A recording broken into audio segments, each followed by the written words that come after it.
Live from Shenandoah Field, you're watching men's college lacrosse on LHSN. A battle between the Hornets. Lynchburg, the number 13 team in the country, plays host to ODAC foe Shenandoah. Shenandoah enjoying a nice season, 9-2 on the year, 4-0 in conference play. The Lynchburg Hornets 6-4, overall 2-1 inside ODAC play. TJ Wingard here to take you through all the actions you're watching, the Lynchburg Hornets Sports Network. Thank you, everybody, for tuning in. Going to be a fun battle between both Hornets squads. Shenandoah out to a great start this season. We'll show you some of the stats coming into this contest, and specifically the goals per game. Going to be an interesting battle. Shenandoah, top 3 in the ODAC, 15-plus goals per game. Lynchburg leads the way in the ODAC, though, at nearly 17 goals per game. And one of the big areas of difference is really going to be which keeper stands up. Mark Isabel, the starter today for Shenandoah, save percentage at nearly 60%. Patrick Moore on the other side, going to have to step up right around 46%. And there's a lot of players to talk about in this contest. Highlight our player to watch, starting with Shenandoah. Chris Baker's enjoyed a really stellar season. Well, tied for second most goals on the team for Shenandoah at 26, and then also fifth in the ODAC in assists per game at 1.73. Getting it done as a playmaker and scoring himself. And then Ryan Kenny, second in the conference, 3.7 goals per game. And Kenny also in an interesting spot in the loss against Washington and Lee last time out for Lynchburg. Just one score for Kenny, and that took that average from 4 goals a game to 3.7. Talking more about the keepers, Mark Isabel, a big game for the senior from Madison, New Jersey. Save percentage right around 60%. Leads the ODAC with an 8.37 goal against average. He, as well as the Shenandoah defense in and of itself, has been stellar this season. Tyler Hadley on the other side makes his second start of the year. So we mentioned Moore. Hadley, the man between the posts, I beg your pardon. His save percentage at 57.1%. He's made 28 saves. Goal against average at 9.38. Now to talk about the coaches. In his 9th season at the helm for Shenandoah, Tim Marshall has already matched a Shenandoah tenure best with 9 wins in a season and 4 conference wins. One of the best years that Marshall's had with the Hornets. On the other side, Steve Kudelka, 311 wins during his tenure and has enjoyed plenty of success against Shenandoah. Looking to avenge the 11-10 loss a week ago today at the hands of Washington and Lee. And Kudelka, one of the best in the biz. You have to think he's got Lynchburg set and ready for tonight's contest.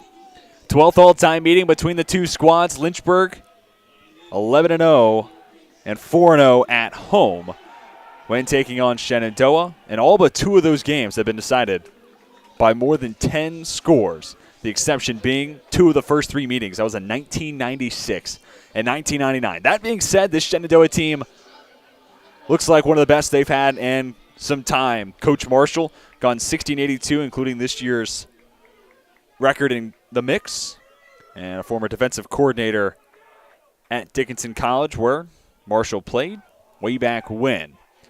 Players at midfield. Lynchburg looking to bounce back from the 11-10 loss we talked about against Washington and Lee. That was here on Schellenberger Field, the second home loss of the season for Lynchburg. But prior to that, it was a 28-4 win 2 Saturdays ago against Virginia Wesleyan on the road. Meanwhile, the recent schedule for Shenandoah has been very kind. 5 consecutive wins for the Northern Hornets, and they've won 8 of their last 9 games played. At midfield, Austin Galler, opposite of Michael Kraus for the opening faceoff.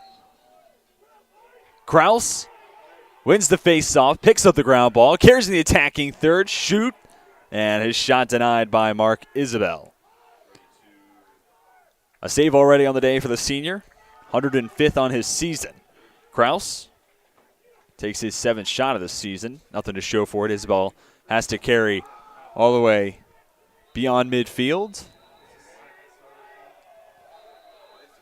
Lynchburg gets it back. Flings it towards the post.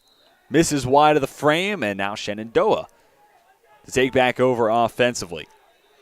Talked about Shenandoah, top 3 scoring offense in the ODAC, but then first in goals against average, 7.64. So this is a Shenandoah squad that is enjoying a lot of success offensively. The defense has been there, and that's been my intrigue leading up to this matchup. Lynchburg had a tough defensive, grinded-out type of game last week against Washington and Lee, and the Shenandoah squad has those same traits where they can make this into a defensive stalwart type of battle. And if that's the case, what does that mean for Lynchburg? Have you learned lessons from last week, or are you in a bad spot and potentially falling down even further in the national rankings? Lynchburg, the number 13 squad in all the land. Shot.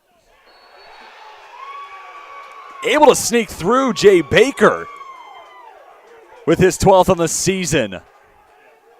Hit off the pole, ricocheted in. Baker opens today's scoring. And it's not Chris Baker, our player to watch, just getting it past the stick of Hadley. Jay Baker, his first on the night. And as I mentioned, 12th on the season. It's Shenandoah landing the first punch. Kraus with another face-off win. Kraus, fourth in the ODAC. Face-off win percentage at 55.3%. Taking the first two face-off attempts for Shenandoah's Austin Galler came in the day 87 of 170 face-off opportunities. Ian McCarthy over to Riley Mitchell. Leaves it back for A.J. Neves.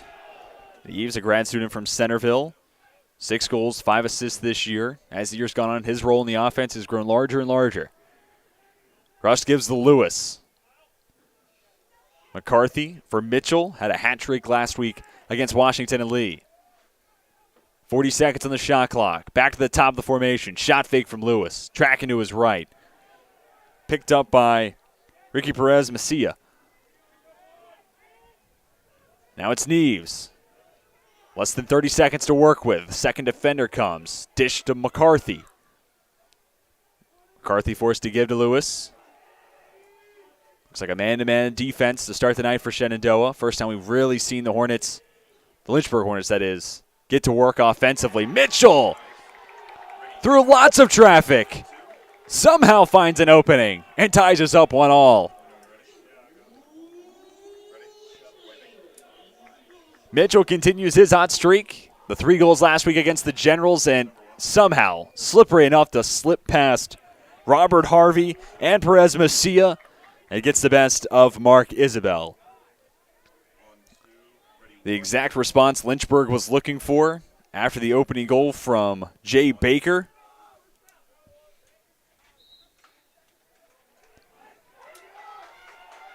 Austin Galler, his first face-off win of the evening. Galler Jr. from Haymarket, Virginia, looking for help. And gets it back out to Dylan Pensick.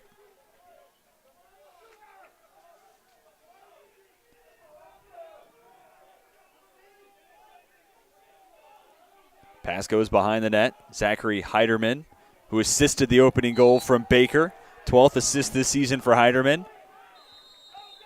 Early end of the possession for Shenandoah. Lynchburg has Josiah Martin bring it across midfield. And gives it off to Kyle Lewis, the senior from Swanee, Georgia. How about 15 goals and 31 assists this season? And the Hornets of Lynchburg have their first lead of the night, 2-1.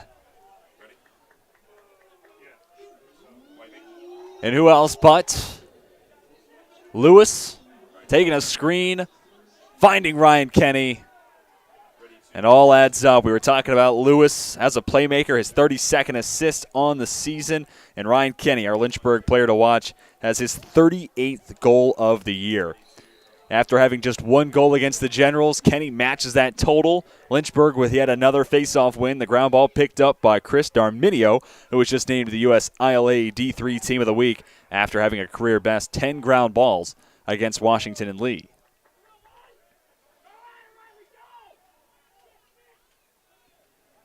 Schmidt charges in. Shot deflected by Isabel. Kicked over by Harvey, and Isabel able to gather. Shenandoah gets a stop, now a chance to tie it up. Just checking in. Mac Pageant gets it across midfield, completes the clear. Picked up by Peter Robinson. Pageant gives back to Stephen Graham, sophomore from Yorktown, Virginia. His 10th game played this year. Graham with 12 goals, 5 assists. Shenandoah works it around the clock. Now back with Graham. Graham Dekes out Robinson, who was anticipating the pass. Instead, Graham holds, fires, buries it. We're tied up 2-all. Stephen Graham takes advantage of the opportunity before him. 13th score this season, and he goes right between the wickets of Tyler Hadley. A little more than 10.5 to play in the opening quarter.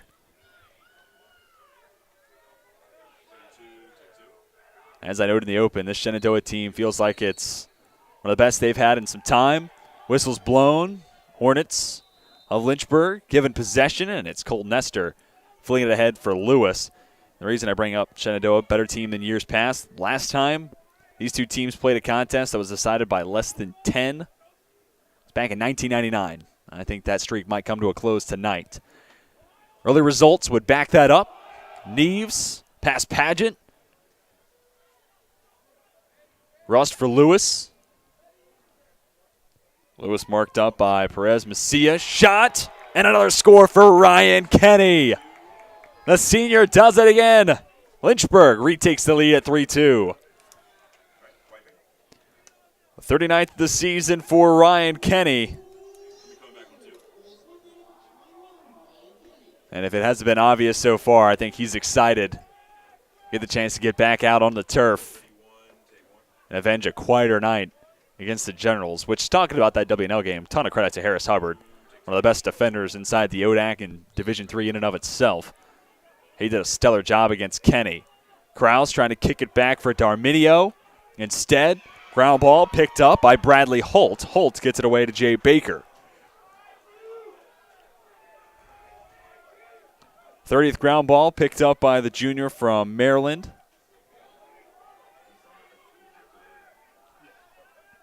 Dish to the near side. This is Logan Klingerman, senior, also hailing from the state of Maryland. 26 goals, 7 assists this year for Klingerman. Those 26 scores for Klingerman ties, or coming into the game, he was tied with Jay Baker. Chris Baker, I beg your pardon. Second most of the team, and leading the way is Tyler Held with 29, who we have not called out so far today. Held the last to apply some pressure to Cole Nestor. Completes the clear and gets it away to Griffin Cooling. Schmidt back to Cooling. Lewis for Kenny. Catches in motion. Lost control. Lewis gets it back.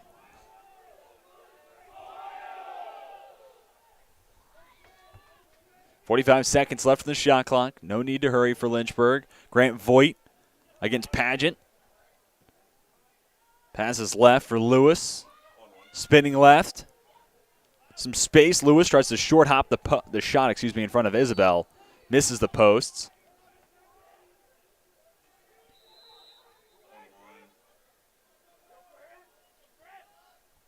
Cooling in front of Graham. Scored the second of the night for Shenandoah.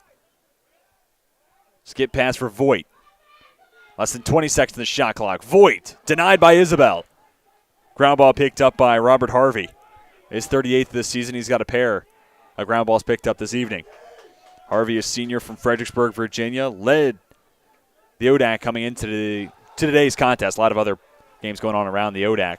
But prior to all the play inside the ODAC, Harvey led the conference and caused turnovers per game, more than 2 per contest.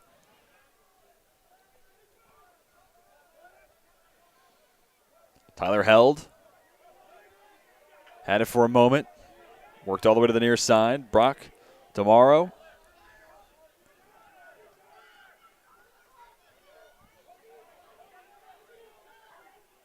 Zach Heiderman.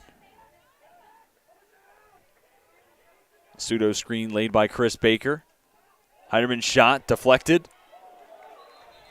Henry Merendon broke it up. Now whistles and a flag on the field.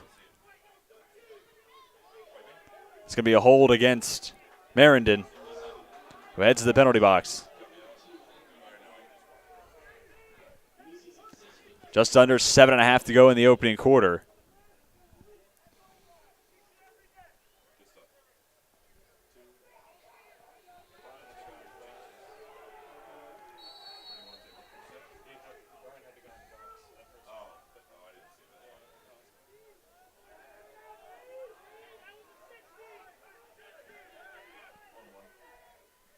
Shenandoah initially working counterclockwise, now pass clockwise. It's a 1-minute penalty for those wondering. Logan Klingerman. Dish over to Held. Held. Denied by Hadley. First save of the night for Tyler Hadley. They maintain the Lynchburg 3-2 lead. Nice pass forward. Martin has McCarthy. McCarthy gets slippery against two defenders. One more pass ahead. Now it's Lewis. Behind the net. Was eyeing Ryan Kenny. Doesn't make the pass. Instead gives back to Ian McCarthy. 8 goals, 4 assists this year for the junior. McCarthy, like Neves, as the year has progressed, has seen his role grow larger and larger. McCarthy with it now. For Lewis. Takes the shot. Buries it home. How did Lewis do that? The angle on that shot is ridiculous. Sneaks it past Isabel and his near side post. McCarthy gets the dime, and Lewis, the miraculous goal, makes it a 4-2 Lynchburg lead. 16th of the season for Lewis. And it's the 5th dime dropped by McCarthy this year. Kraus and Galler at midfield. Kraus had it for a moment. Couldn't maintain possession. Sent back towards the Shenandoah half of the field. Airmail pass from Bradley Holt. Gives it back to Lynchburg.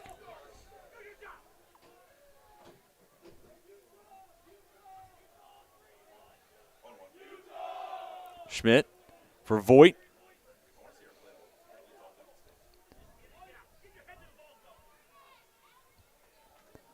Voigt, a sophomore from Phoenix, Maryland.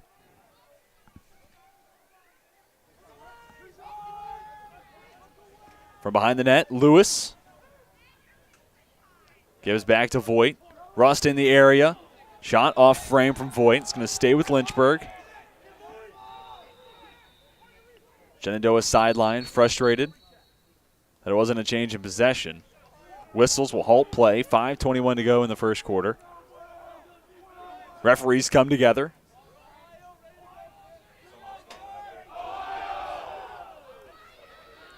It's a quick conference. Call stands.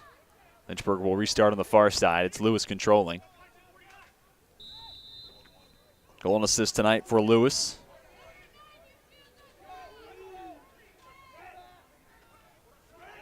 Schmidt finds an opening.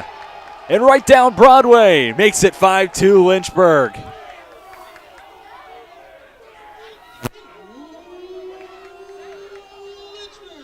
Largest lead of the night as Riley Schmidt, through the teeth of the Shenandoah defense, nets his 5th score on the season.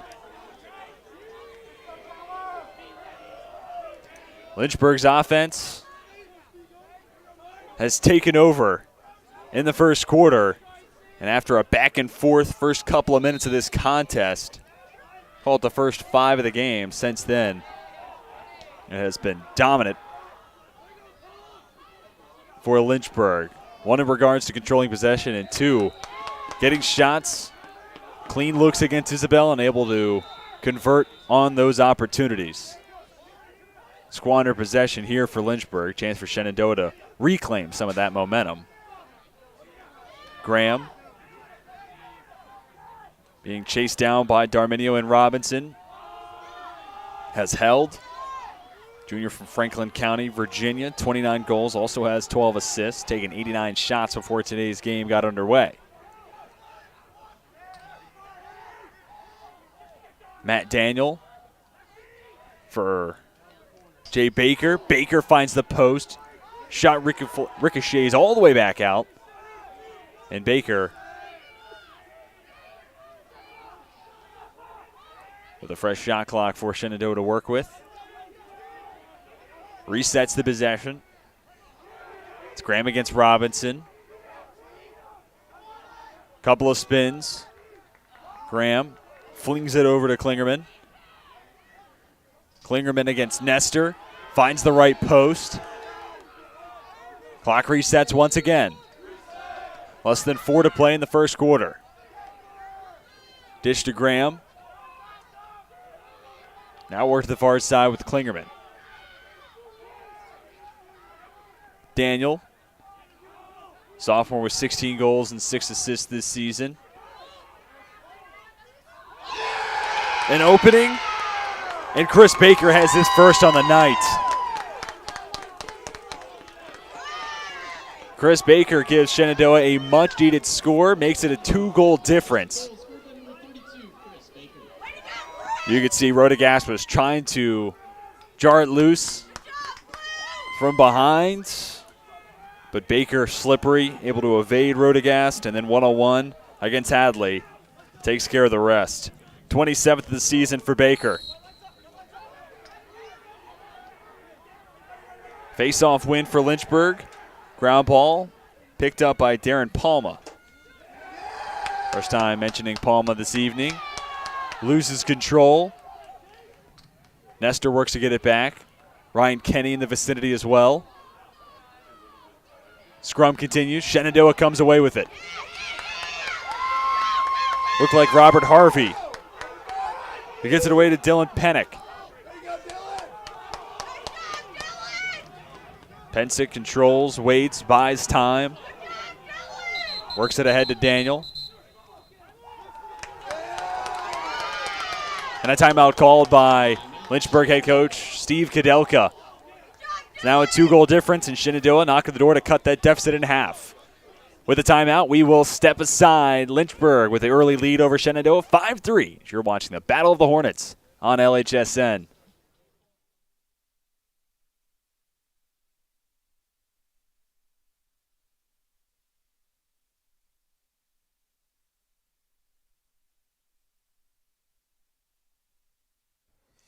When you come to the University of Lynchburg to earn a master's degree in athletic training, you'll spend time in the classroom, but you'll also spend a lot of time in our top-notch facilities, learning from athletic trainers and working closely with our student athletes. In the Graduate Cadaver Lab, you'll learn about the human body in the best way possible, by actually studying the human body. This will provide a foundation to make you a much better athletic trainer. In the Athletic Training Laboratory, you'll get hands-on experience, practicing your skills, applying concepts from the classroom, and working with faculty on research projects. It's also where our hydrotherapy facility. Welcome back to Lynchburg, Virginia. 6 shots so far for Shenandoah and a couple of missed opportunities. And when down by 2, you looked at those empty shots as a potential difference. Another area of a difference so far. Number 13, Lynchburg with 11 shots tonight. Shenandoah with just 6. That's a good signal to, one, longer drawn-out possessions with multiple opportunities, but also who is controlling possession in this contest, who's in the driver's seat. And for a majority of this opening quarter, it has been Lynchburg, but Shenandoah can change that up with a strong conclusion to the first 15-minute set. And there's Shenandoah coming to the timeout with possession. Max Myers roaming right, kicked out. DeMauro now for Taylor Wright. Wright has to backpedal, gets it to held. Behind the net. Back to Chris Baker. Baker scored just a moment ago. 30 seconds on the shot clock. Pass intended for Daniel. He couldn't handle the feed. Lynchburg will take over. As the Hornets' possession begins, talk about the coaches for both sides. Introed the head coaches a little bit at the top of the broadcast. Steve Kadelka, 26 seasons at the helm for Lynchburg. Tim Marshall in his 9th year with Shenandoah. Played at Dickinson College, class of 2007. And was the defensive coordinator for the last 2 seasons for the Red Devils. And in that time period went 33-5, 18-1 in conference play. And furthermore, Marshall's defense was top 25 in the country, both in scoring defense and man-down defense. So certainly signals the potential strength for Shenandoah this evening. And the Hornets of Shenandoah looking for a big stop here. Lewis matched up against Paget. Pass for Jack Spears. First time calling out the senior from Illinois.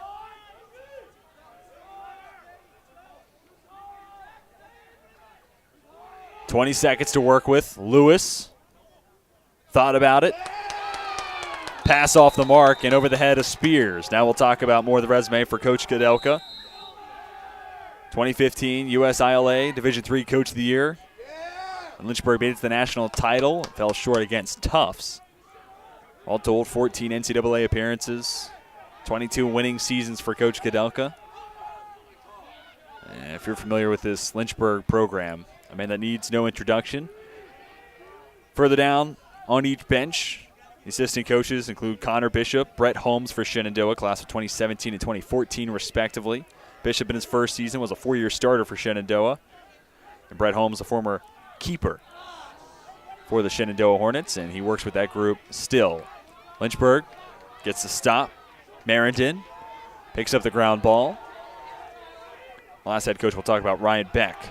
As a volunteer assistant, played and coached in New York at Cortland State. And the assistant coaches for Lynchburg, Colin McGuire, Evan Lombardo, serve as co-offensive coordinators, so to speak, and it's Seamus McDonald, former USILA honorable mention as an All-American as a long stick mid. Helps Coach Kudelka on the defensive side, but here on the offensive end of the turf, Lynchburg grows the lead back to 3, scored just before the end of the first quarter. Here it is one more time. Jake Rust puts the spin move on, wraps the shot all the way around. Getting it around his defender, Cole Chapin. And, of course, getting the shot past the keeper, Isabel. First of the night for Rust, his 21st on the season.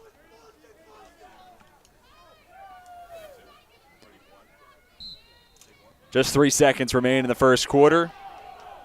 Buzzer sounds after a Lynchburg face-off win, and we've made it through the opening 15 minutes of play. We'll step aside and come back with the second quarter. Lynchburg out in front by 3 over Shenandoah, looking to improve to 12-0 all-time against the Shenandoah Hornets.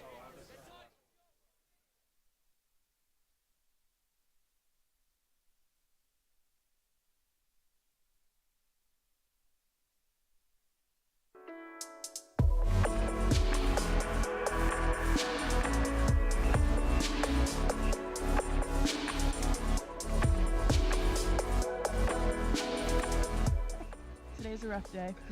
Jess and I are officially on a break. The couple canoe has broken up. It's not. How you feeling?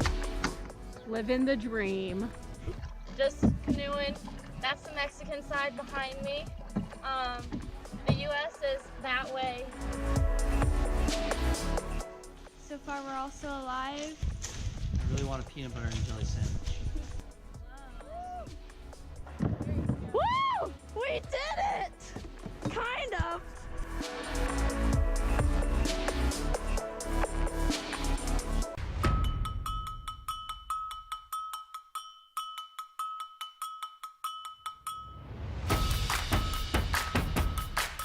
Living the dream. USA, Mexico. That was so exciting.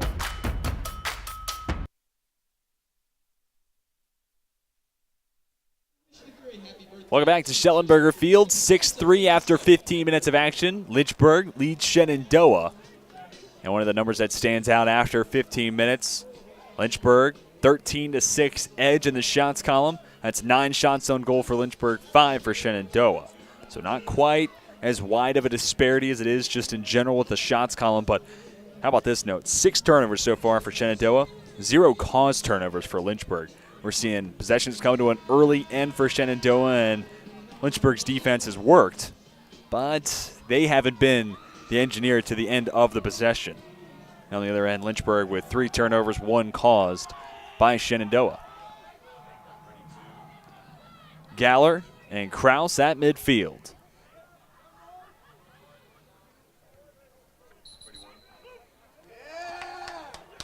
Possession awarded to Lynchburg. I beg your pardon, Shenandoah. A battle between the Hornets. We'll see how many times I can avoid doing that this evening. Baker dishes off to Daniel. And the first possession of the second quarter is underway with Chris Baker. Getting a sequence of passes. Shenandoah works it clockwise.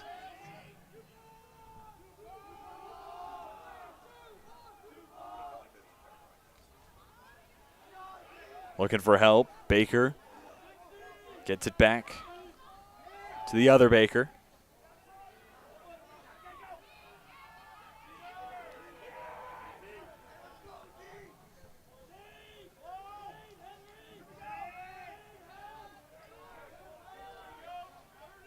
Daniel against Nestor.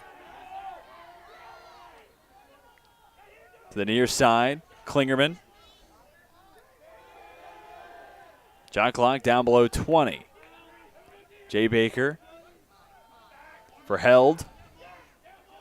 Held having to try to get past Rodegast. Certainly no easy task. Graham with 1 goal tonight has his shot deflected, gets it back, picked up by Robinson, and flings it away. A great defensive stop for Lynchburg. They stand the course of the shot clock.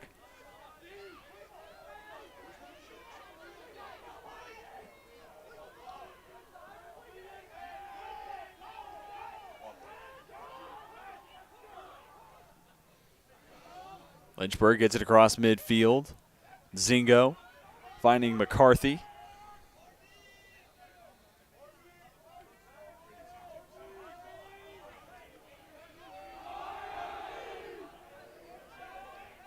Mitchell for Lewis. Lewis with a goal and an assist in that first quarter. Mitchell had the opening goal of the contest. Looking for more. Instead, give. Goes to Rust. Ultimately shot taken by Lewis. Somehow doesn't find home. Ground ball picked up by Harvey. Head of steam carries Harvey into the attacking third. Gets past McCarthy and buries it. First goal of the year for Robert Harvey. Goes coast to coast and makes it a 2-goal game.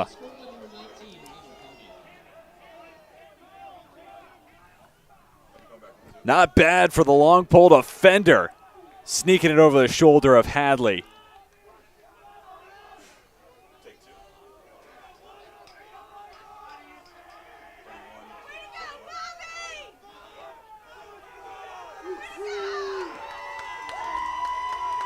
Shenandoah getting fired up on the near sideline. Galler and Kraus once again battle for the face-off. So far tonight, 4 face-off wins for Shenandoah, 7 for Lynchburg. Make it 8 for Lynchburg as Kraus picks up the ground ball as well.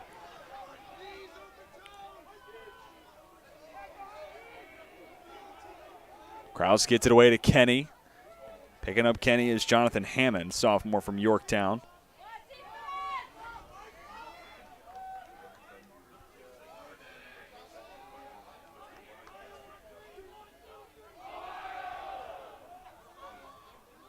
McCarthy for Lewis.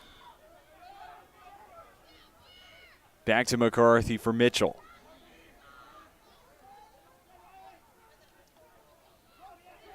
Neves steps up, takes the shot, misses just wide left. Off-target shot. Shenandoah can make it a 2-0 run. Pass goes forward. This is Max Myers. Myers trots left, has Daniel. Now for Taylor Wright, junior from Annandale, Virginia. 9th game played this season. Has 7 goals to go with it.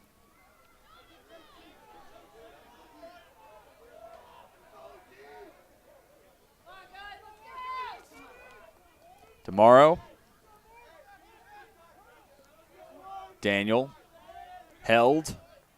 Back to Matt Daniel.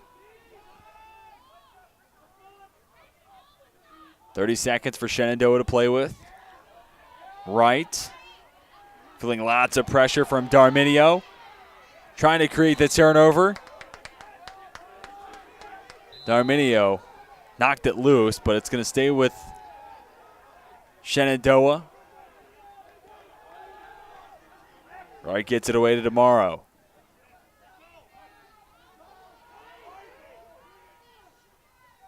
Wright fakes the shot, then takes it. Max Myers, 10th on the season.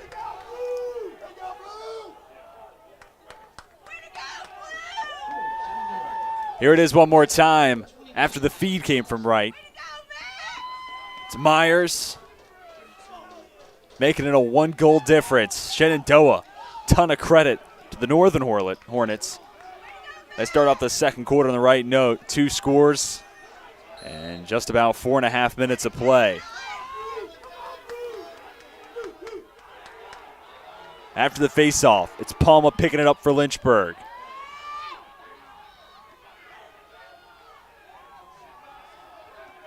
Lynchburg unable to do anything too quick, so Riley Schmidt waits for Grant Voigt, touch the turf, and gives way to the sophomore from Phoenix, Maryland. Now back to Schmidt, 8th game played this year. Schmidt scored in the first quarter his 5th goal of the year. Shot comes from Cooling, short hops to Isabel, who's there to make the stand, and picks up the ground ball. Big save for Mark Isabel. Shenandoah, the knocking on the door of the attacking third. Send it back out to Jay Baker. Has Stephen Graham. Give and go between Jay Baker, Matt Daniel. Graham gives Klingerman. Shenandoah looking to make it a 3-0 run and to tie it up. Held. Looking for his first point tonight. Finds space against Schmidt. Jay Baker. Gives to Chris Baker. Those two, for people wondering, both seniors from Fredericksburg, Virginia. Fair to assume brothers, or some sort of familial connection. Klingerman finds Chris Baker, whose shot is denied by Hadley. Hadley snares it with the net. Robinson brings it across midfield. Lewis sizing up DeMauro. Shot denied again by Isabel. Both keepers coming up with big saves. No numbers advantage for Shenandoah. The pass goes back out to Stephen Graham.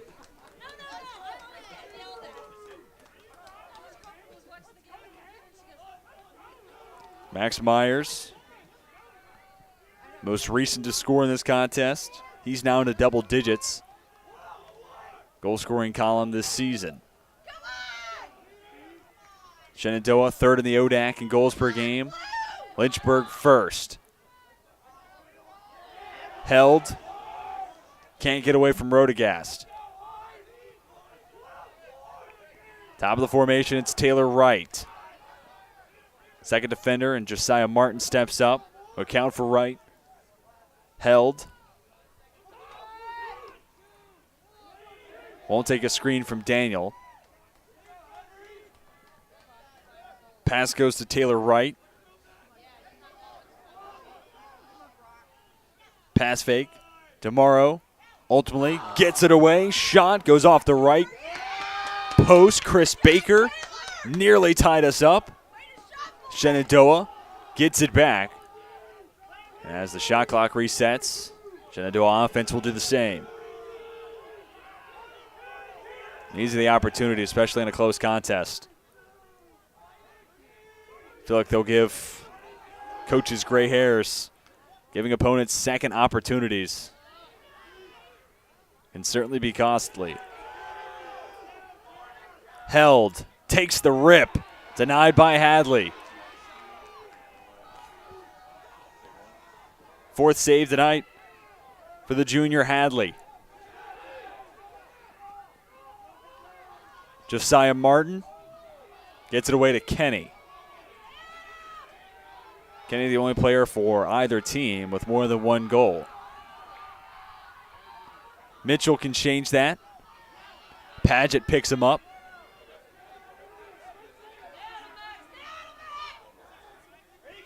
Mitchell spins to his right. A second defender steps up. That's Jonathan Hammond. Pass goes to McCarthy. Now to Neves. Pass intended for Ian McCarthy. Backing up the play is Rust. Neves. Defended by Colin Wisniewski. Trying to get to Riley Mitchell. Pass off the mark. Another chance for Shenandoah to make it 6-all. Both defenses stepping up big time. The middle portions of the second quarter.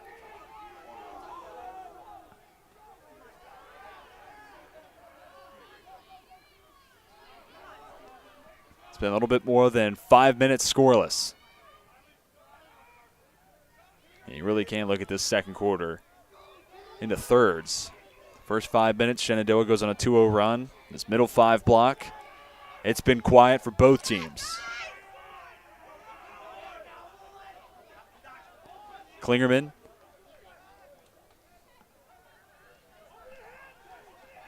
Looking for space against Alex Blanchard. Couldn't find any.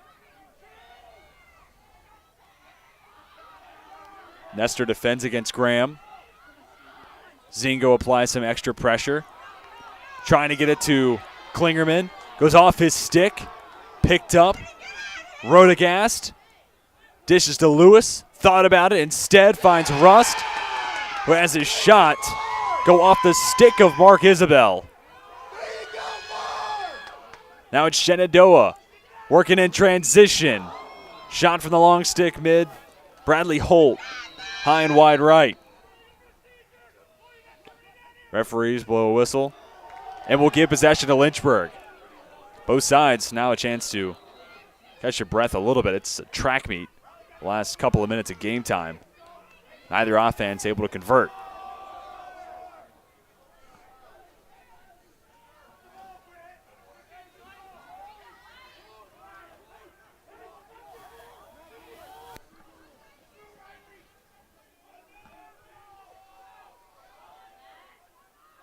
Schmidt.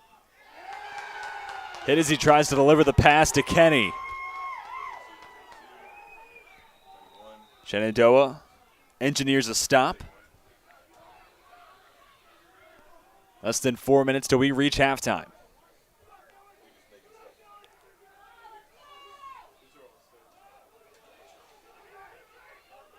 Creating it across midfield. Harvey scored for the first time this season earlier tonight.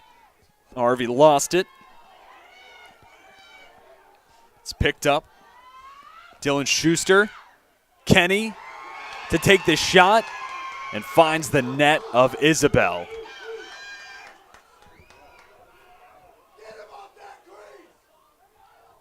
Mark Isabel with yet another massive stop for Shenandoah. How about 7 saves already for Isabel against 18 shots faced?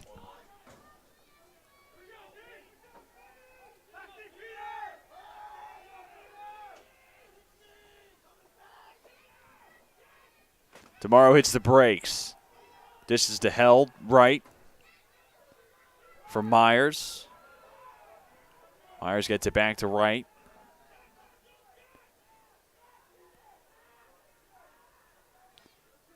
Over the course of the second quarter, we've seen Shenandoah pretty much wait until we get to the 30-second mark in the shot clock to really put the offense into motion. Right. Ties us up. Wright had no room against Zingo. Still got the shot to find home.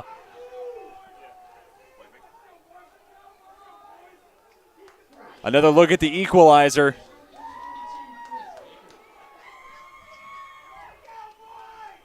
And check that, not 22 Taylor Wright. It's Chris Baker, number 32. His second on the evening, 28th of the season. Again, apologies for having those numbers mixed up. But Baker comes through in a huge spot. 28th goal this year.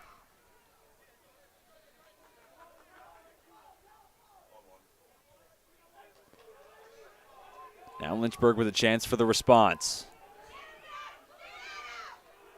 McCarthy lays it off for Neves.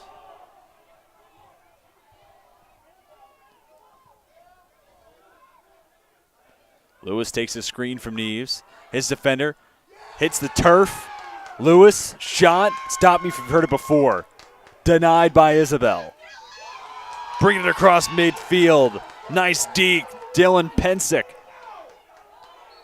able to get the pass off for Holt, who's immediately brought to a halt by Darminio. Timeout on the field with 1:44 to go in the first half. Shenandoah with a chance to take the lead for the first time since it was a 1-0 game. We will step aside and come back with the conclusion of the first half. Shenandoah, Lynchburg tied up 6-all.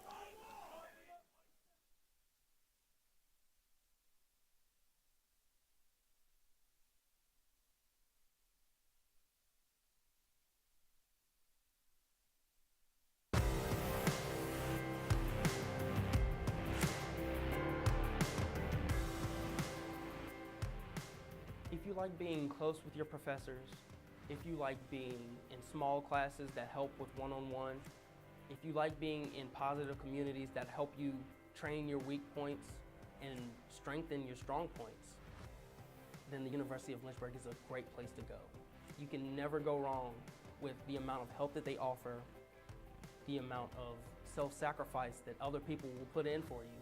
It has a beautiful campus, it has dedicated teachers, it has nice students, it has fun activities, and it has plenty of things to do.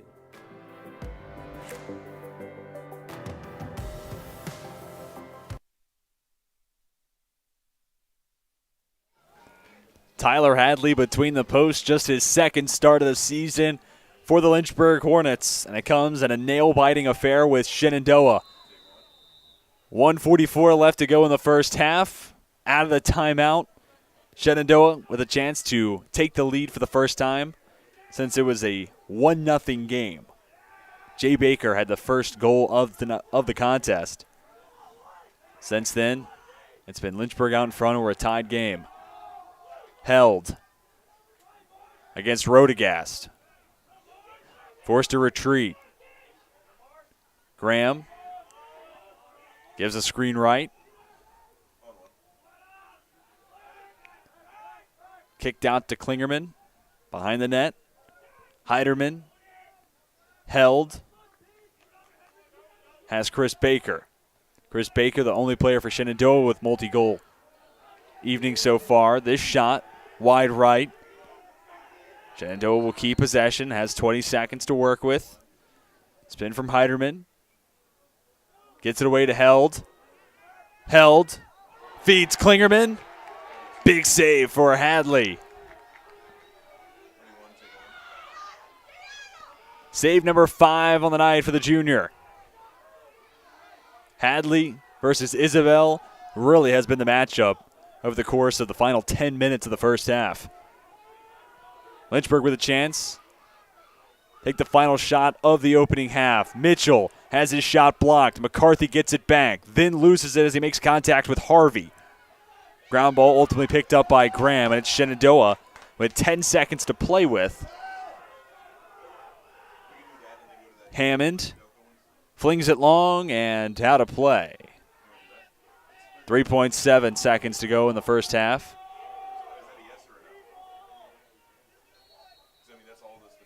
Hadley sends it right back, and that will bring a close to the first half of play. In the Battle of the Hornets, we're even through 30 minutes, 6-6 your score. We've reached halftime, and we're going to take this opportunity to actually showcase a conversation from earlier this week on Give Day on Thursday between Mike Bonnet and Lynchburg men's lacrosse head coach Steve Kudelka.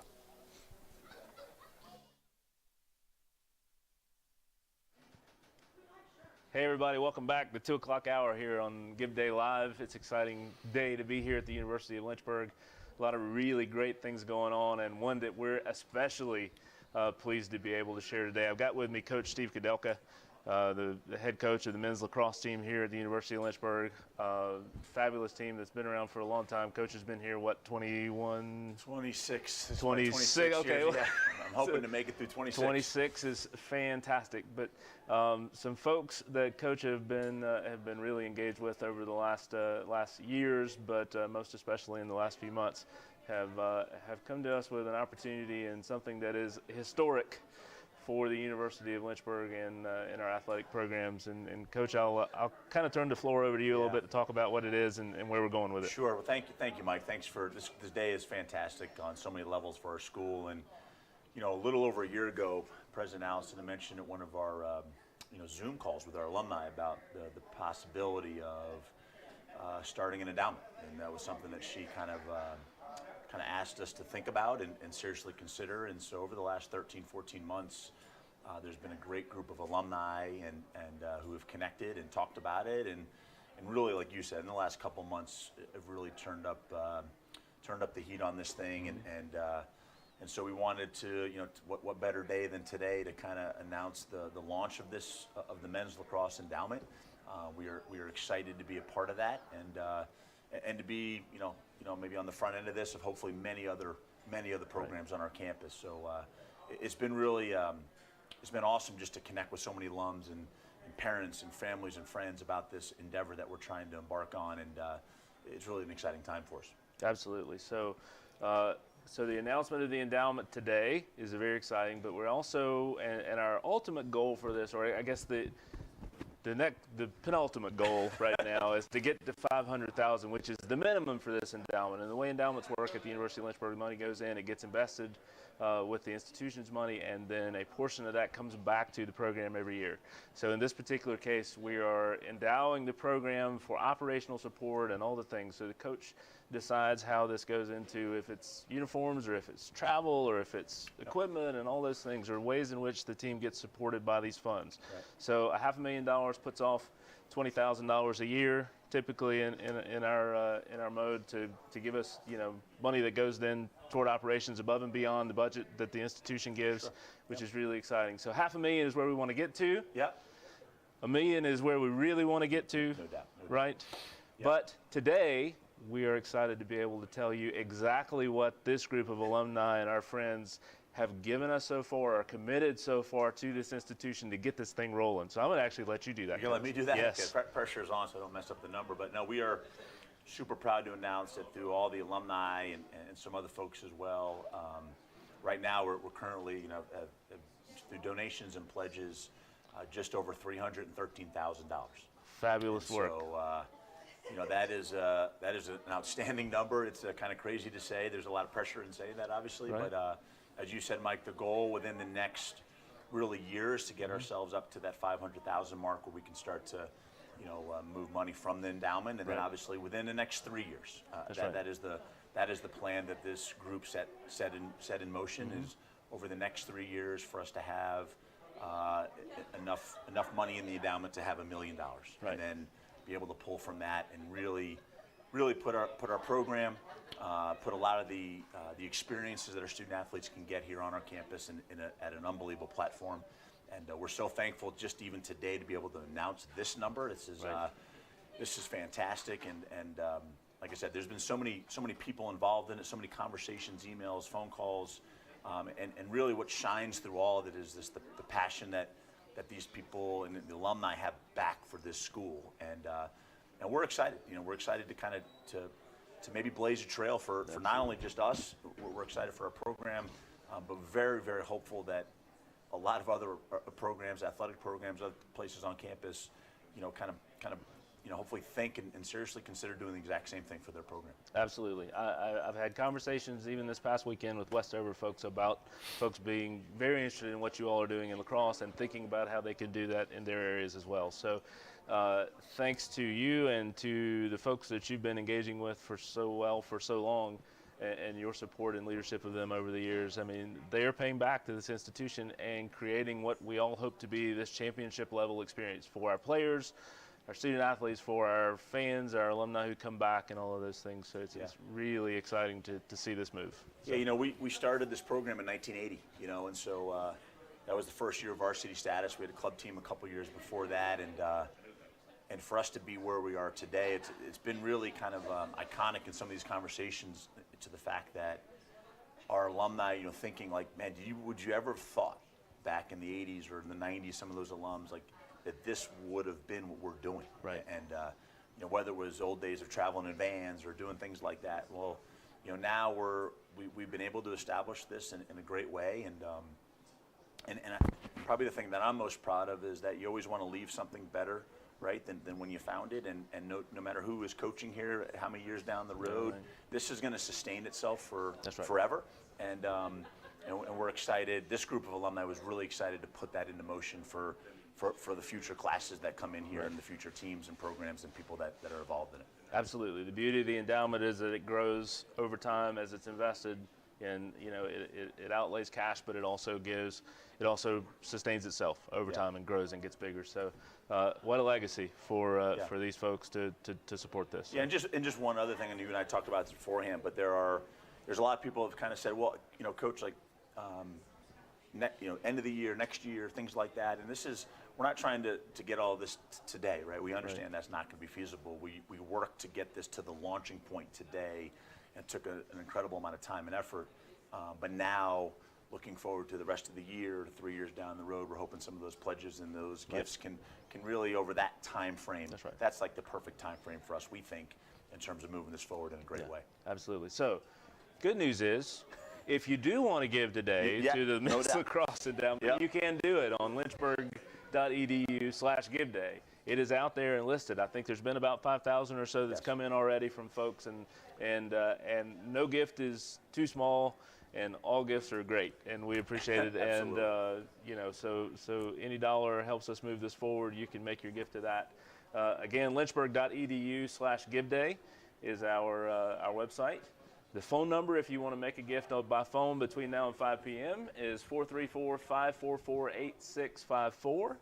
And remember that our goal of 1,119 donors, of which we are now at 63%, 715 donors just in the most recent numbers I've seen, $120,000.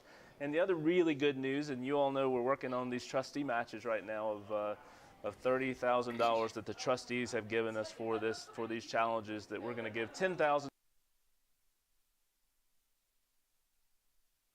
Welcome back to Lynchburg, Virginia. Congratulations to Coach Kadelka and everyone who made the endowment possible here at the University of Lynchburg. It's going to be awesome to see what comes of the future, thanks in part to that endowment. Now I'll run you through some of the stats from the first half of action. Lynchburg and Shenandoah tied up 6-all at the break. And you look at a lot of the numbers, and you might be wondering, Shenandoah, how are you keeping this tight, especially the face-off wins? That is such a strong stat, feather in the cap for Lynchburg, 10-4. And, you talk about 9 of 9 for clears, only 6 turnovers. Lynchburg has done a really good job winning possession and maintaining it.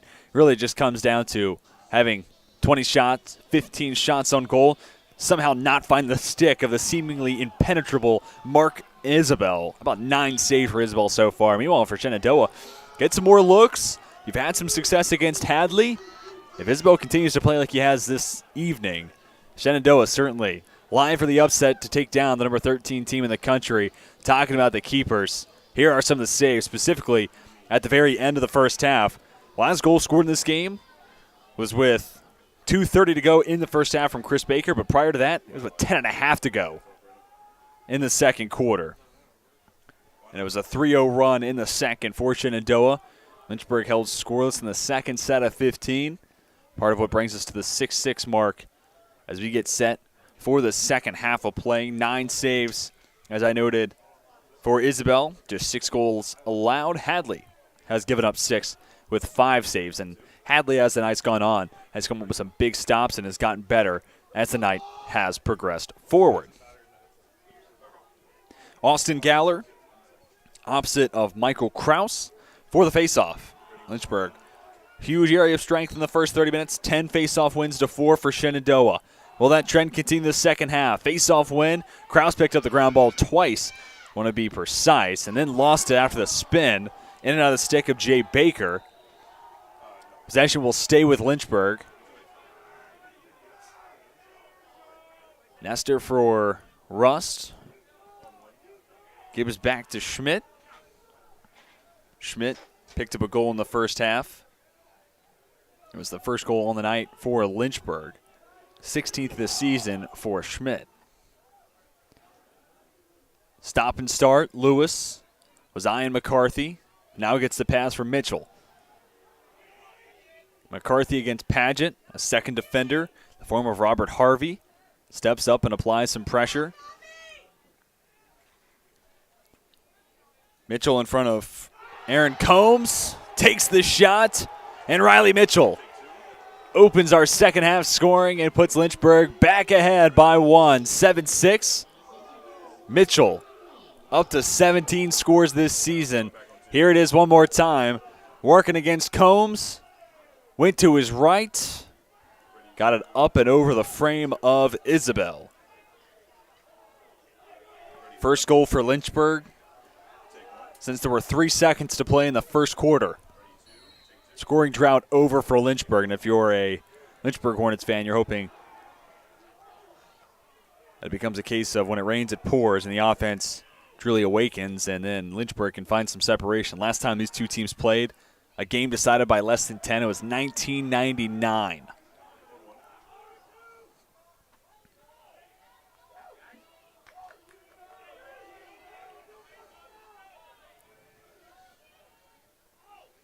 Spin from McCarthy.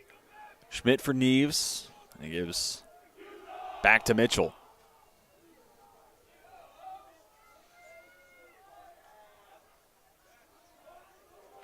Lewis. Pensek in front of him. Kenny has a hat trick. Couldn't have asked for a better feed from Lewis. Allows his Kenny to shoot in motion. Third of the night for the senior, Lynchburg.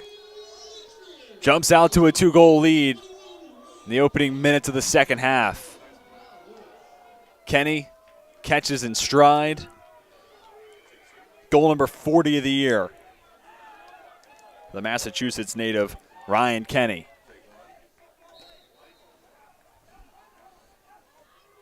It's again Kraus and Galler. Ground ball picked up by Darminio.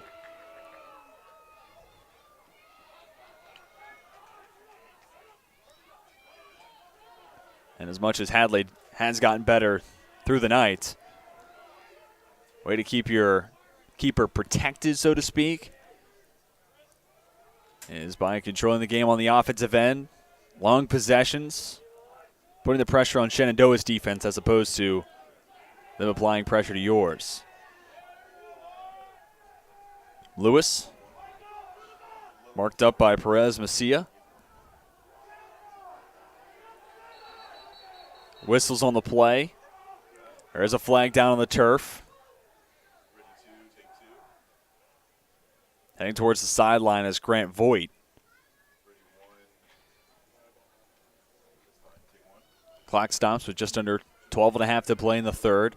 Referees come together. Lynchburg has started the second half. 2-0 run. Goals from Mitchell, then Kenny.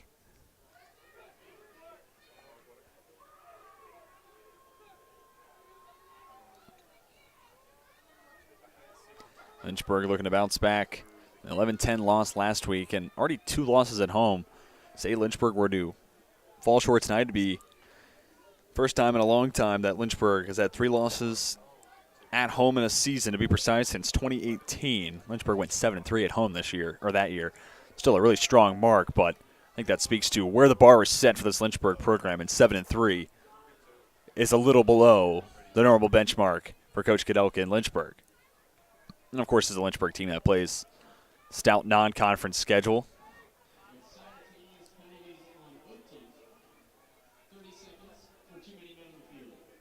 Too many men on the field for both teams. 30-second penalty.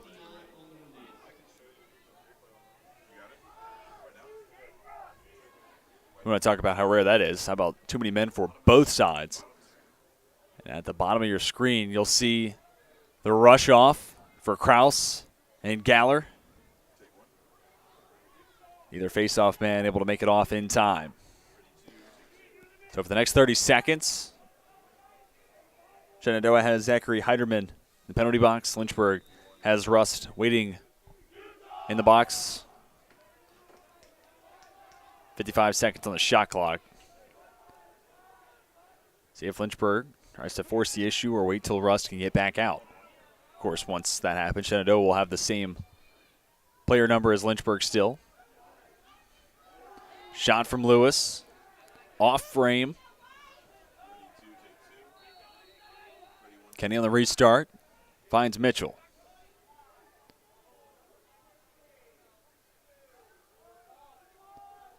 Rust back on.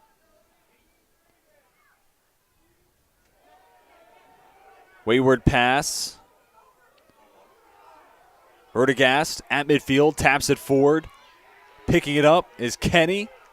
Kenny has the pass go over the head of Rust. Backing up the play is Lewis. Lynchburg down to just 10 seconds on the shot clock.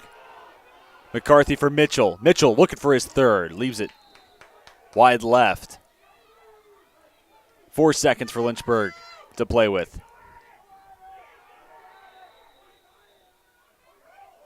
With a head of steam, Rust tried to beat the clock.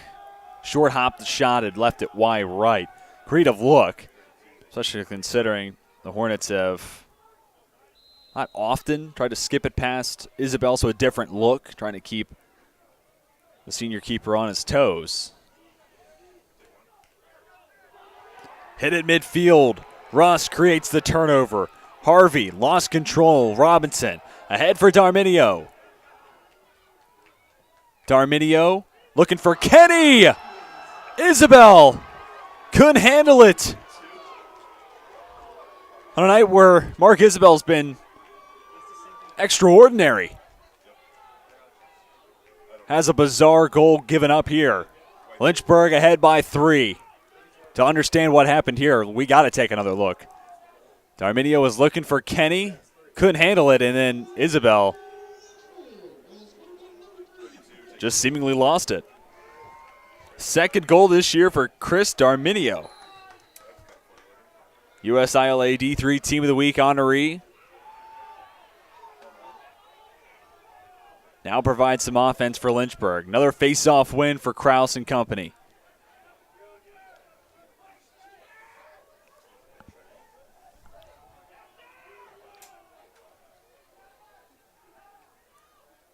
Largest lead of the night today is 3 goals. 9-6, Lynchburg out in front now, matching the 5-2 advantage Lynchburg had about 5 minutes to go in the first quarter. Schmidt for Cooling. Cooling has Lewis. Over to Schmidt. A little more than 10 to play in the third quarter.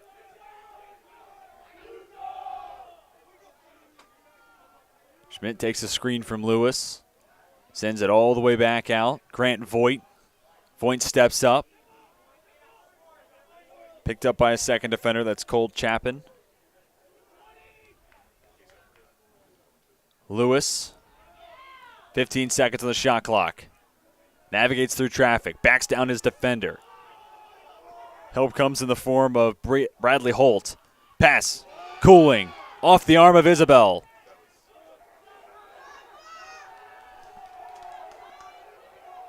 Save number 10 for Mark Isabel. The fresh 60, Lynchburg. Spin from Cooling. A pretty score for the freshman from Apex, North Carolina. Griffin Cooling has his third score on the season. And Lynchburg holds their largest lead of the night at 10-6.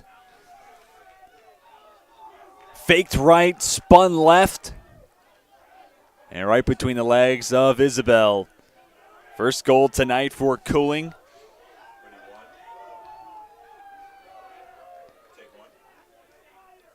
And Cooling becomes the 7th player for Lynchburg to find the back of the net. 4-goal advantage for Lynchburg in the Battle of the Hornets. Another face-off win for Lynchburg. Picking up the ground ball is Zingo. Zingo gets it away to Nestor. Nestor into the attacking third has Lewis. Lewis backpedals. Gets it away to Schmidt.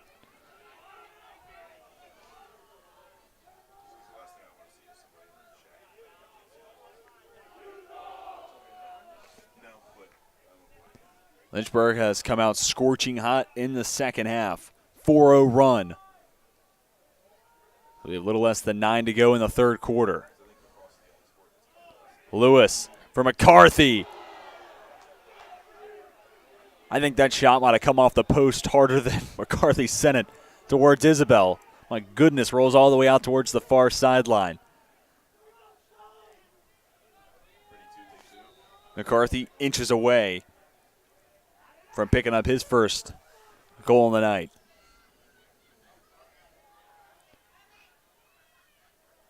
Mitchell was eyeing Russ. Takes the shot himself instead. Riley Mitchell, back-to-back weeks with a hat trick. 18th of the season for Riley Mitchell. Lead grows to 5 for Lynchburg. And at halftime, we talked about a 20-16 shot advantage. We actually have a timeout on the field, so we will take this opportunity to step aside. And when we come back, we'll give you the final 8.5 minutes of the third quarter. Lynchburg, 5-0 run to start the second half, up 11-6 against Shenandoah.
Just under 8.5 to play in the third quarter. Lynchburg lead has grown up to 5, 11-6, in a battle between the Hornets of the ODAC. It'll be Kraus and Galler at midfield for another face-off between the two.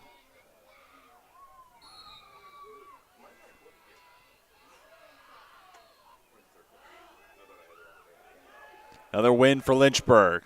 Ground ball picked up. Darminio gets it away to Lewis. Leaves the shot off frame. 31st shot taken tonight by Lynchburg. And to continue my point, just before the timeout, it was a 20-16 shot advantage at the end of the first half. So far in the second half, Lynchburg with 11 shots, Shenandoah with none. That speaks to a large reason why we've seen Lynchburg stretch out their lead after being tied at half. And it was one of those things where Isabel's been so good tonight, but eventually those shots were eventually going to get past him. That's pretty much what happened here in the second half. Just law of numbers. Eventually a keeper in Lacrosse is going to have a couple sneak past. And Lynchburg, 11 shots. None so far for Shenandoah in the second half. Been peppering Isabel in the third quarter. McCarthy for Neves. Now behind the net. Rust takes a screen from Lewis. Mitchell slides in front of the net. But Rust will keep and gets past Isabel once again. Second of the night for Jake Rust. Lynchburg pouring it on in the third quarter. Have now doubled up Shenandoah. 6-0 run in the third quarter makes it a 12-6 contest. Rust, nice job. Draws out Wisniewski. And then throttled forward and has his 22nd score on the year.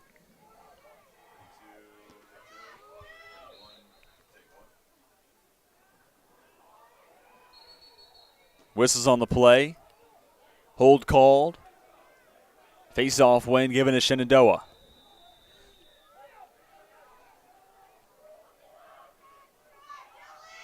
Pensek spins left. Has Jay Baker. And if my memory serves, this will be the first time we've seen Shenandoah on the offensive half in quarter number 3.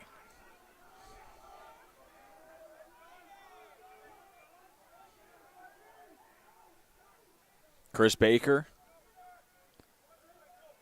sends it out to Held. Pass goes back on the net. Graham against Robinson. Up top, Logan Klingerman. Back to Held.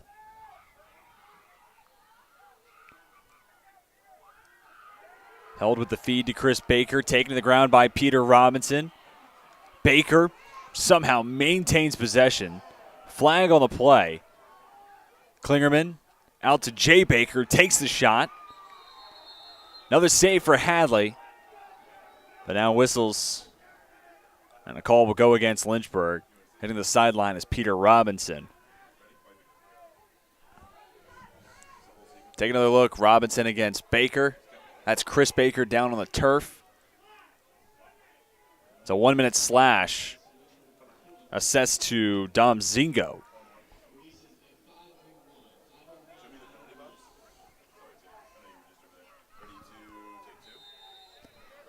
There's Zingo.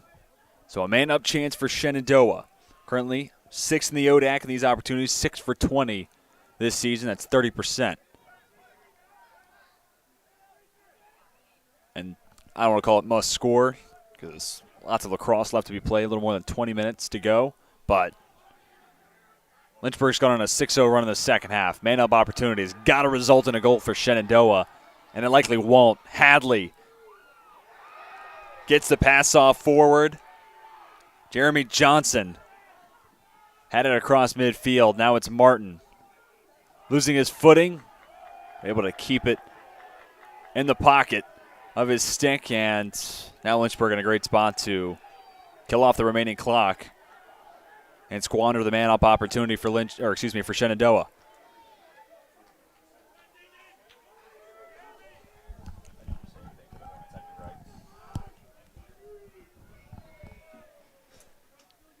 Mitchell waiting. Robert Kirkland on the turf for the first time tonight. Kirkland's a sophomore from Leesburg, Virginia.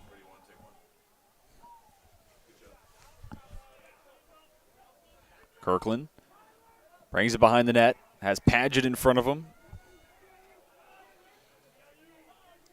Junior from Christiansburg, Virginia. Been tasked with slowing down a number of lethal offensive weapons for Lynchburg tonight.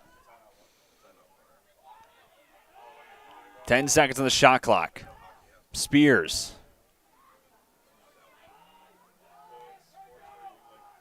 For Kirkland. And the shot clock expires.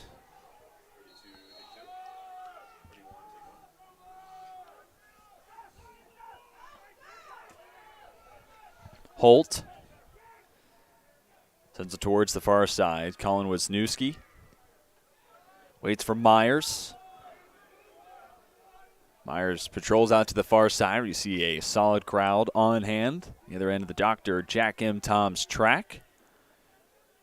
These 7 o'clock men's lacrosse games tend to get good crowds. We did have a little bit of rain right before we started, maybe a little bit after we got underway. This game was originally supposed to start at 7 o'clock, so it's interesting to think where that rain might have come if the game had started on time. But due to travel issues, game moved back to 8.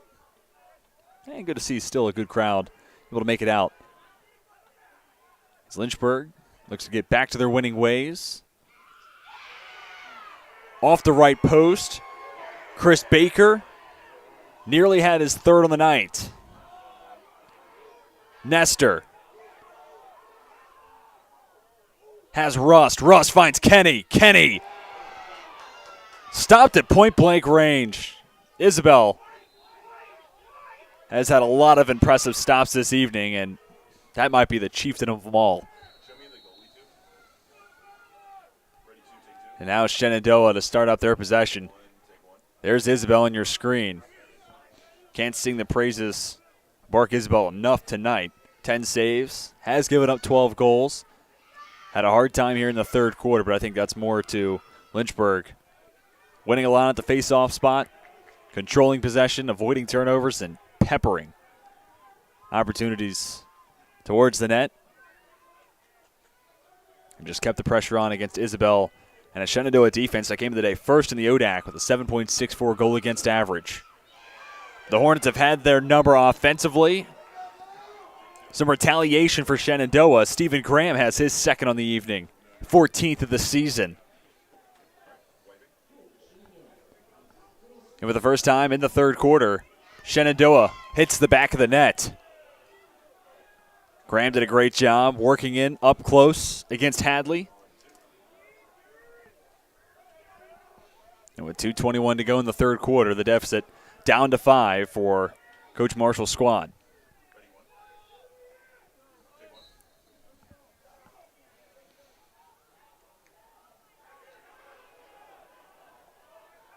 Galler.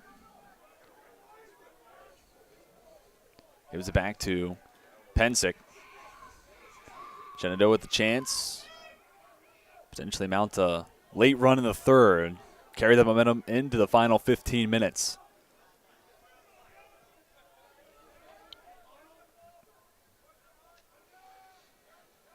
Shenandoah on a 5-game win streak. Collected 8 wins over their last 9 games played. The exception, a 20-4 loss against St. Mary's of Maryland, which is a common opponent between the two sides. Baker worked himself in close. The shot dribbles past the posts, out towards the far sideline.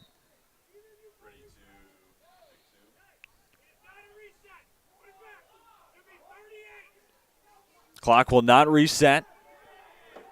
Instead, 38 seconds on the shot clock.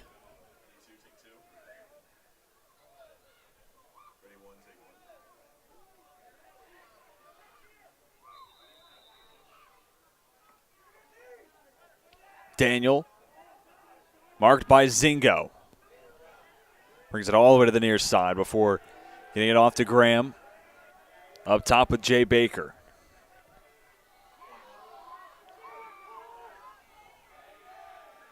Baker for held. Shot high, up over the top post. 19 seconds left for Shenandoah to play with.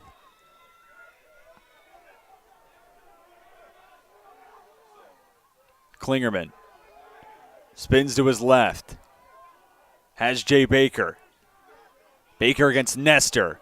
Finds the left post. Now they'll reset the shot clock. Less than a minute to go in the third quarter.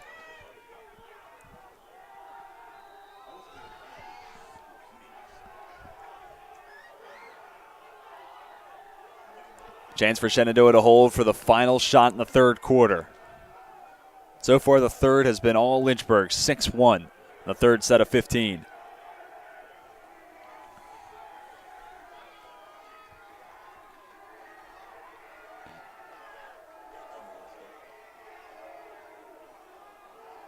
Down to 30 seconds in the quarter. Baker steps up into a shot, has it deflected. Looks like Nestor got a piece of it.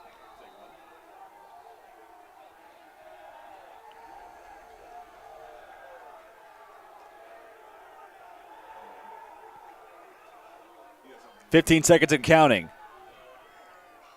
Jay Baker spins left. Shot is tall. Chris Baker keeps it alive for Shenandoah. Just 4 seconds left in the third. Trying to skip it in the direction of Graham to get a final second shot off, but that will do it for the third quarter. Lynchburg comes up with a big stop at the end.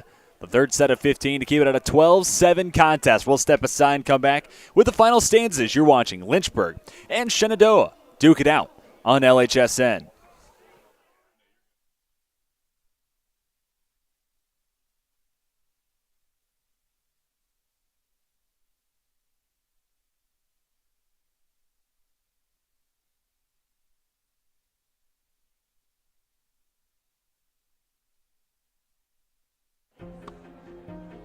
I was looking for a school that could provide me with the athletics, academics to pursue my career, a wind symphony to pursue my passion for music, and really have a nice general atmosphere.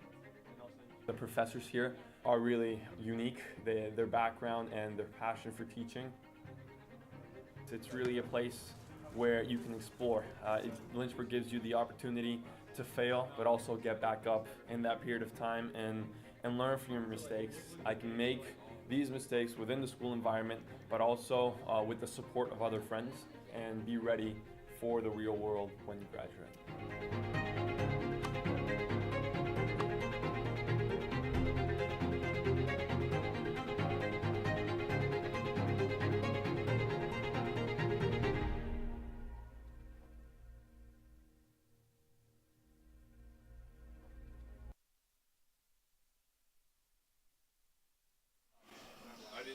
Welcome back to Lynchburg, Virginia. Hornet fans in attendance as Lynchburg fueled by a big third quarter, 6-1. Lynchburg comes out on top against Shenandoah in the third quarter, has put the quote-unquote Southern Hornets out in front by 5. And now our attention turns to midfield. Face-off between Krause and Galler. It's been these two all night long. Galler trying to kick it away, but ultimately it's Josiah Martin picking up the ground ball.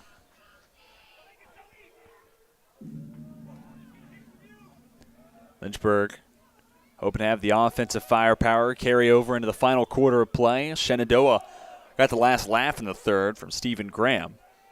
This is not a setting where he who laughs last laughs loudest. As Shenandoah trails by 5, they'll need more from Graham and company on the offensive end. But it starts with finding a stop on defense, but they won't have one here. Rust, his third goal of the night. Lead matches its largest advantage. Lynchburg ahead by 6. Goal number 23 this year for Jake Rust, sophomore from New Hampshire. Does it again. 3 players with hat tricks tonight. It's Riley Mitchell, Ryan Kenny, and Jake Rust. Leading scorers for Shenandoah. Stephen Graham and Chris Baker each have 2. As we get set for Krause versus Galler again, I want to update you on some of the stats tonight. 34-24 shots advantage Lynchburg over Shenandoah. That's turned into 23 shots on goal for Lynchburg, 14 for Shenandoah. Face-off wins, not including the most recent we just saw. 17 wins for Lynchburg to 6 for Shenandoah. And Shenandoah 14 of 18 on clears. Lynchburg 14 for 14. 8 turnovers for Lynchburg, 13 for the Northern Hornets.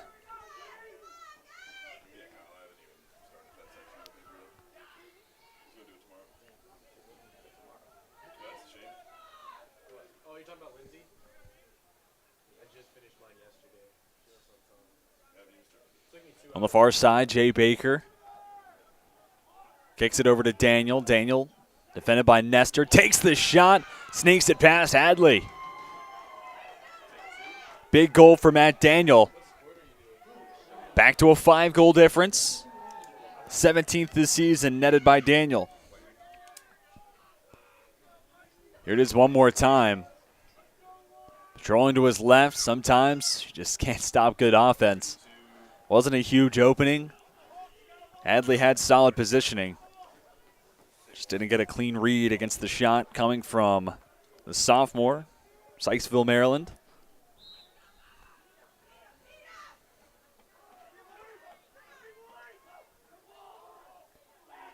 Ball still loose. Martin gathers another grounder. Lewis for Rust. Shot denied by Isabel again. Lewis tried to skip it home. Denied again by Mark Isabel. Save number 11 for the Shenandoah keeper. Possession stays with Lynchburg.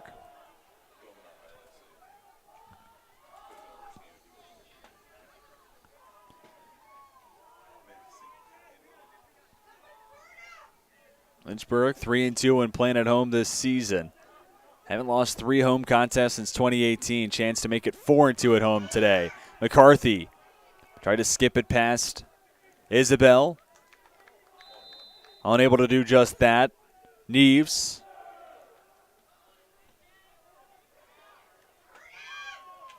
Rolls right. Hits the top post. Lynchburg sideline. Thought it might have just barely hit top net.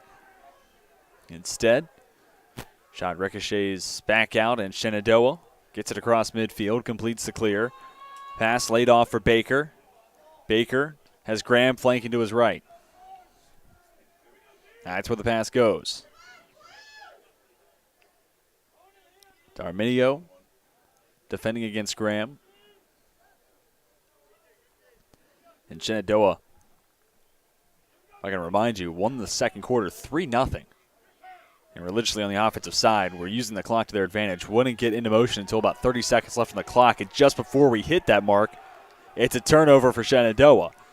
Peter Robinson carries for Lynchburg. Has Josiah Martin. Martin brings to the near side with Lewis. But to finish that point for Shenandoah, once we do see them back on the offensive end, at this point, 11.5 to go, down by 5. You need to stop here, but also just don't have that same freedom to wait for the clock to hit 30. Try to score later in the shot clock. This time in the game, you got to work as quick as possible. We also need stops on the defensive side. And there's going to be a patient team here in the fourth. That's going to be Lynchburg. Voigt to his left. Has Lewis.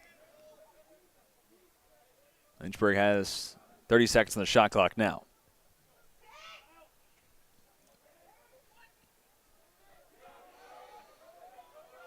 Cooling. Gives to Schmidt. Schmidt. Nice move against Pageant. Nothing to show for it as Robert Harvey is there to pick him up. Two defenders pick up Cooling. Schmidt gives it off to Rust. Flag at the end of the play, but Rust, his fourth on the night. Jake Rust makes it a 6-goal difference once again, matching the large lead of the night for Lynchburg. Great passing sequence. As Cooling saw the second defender coming, he backs up. Clean feed given to Schmidt, who immediately gets it away to Rust, standing in the face of Isabel, who's been tough to beat tonight. But Rust has his number for a fourth time. And it's a 1-minute penalty given at the end of the play to Mac Pageant. The Lynchburg sideline fired up. It was 6-6 at halftime. Now with 10 minutes and 41 seconds left in regulation, it has been all Lynchburg in the second half. 8-2 difference through the third and now into the fourth.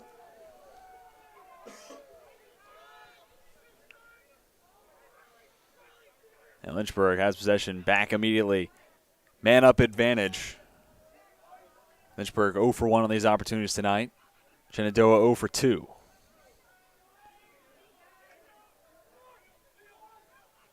Mitchell makes Lynchburg 1 for 2 on man-up opportunities. The Hornets have been right around 50% all year long and now 50% on the night.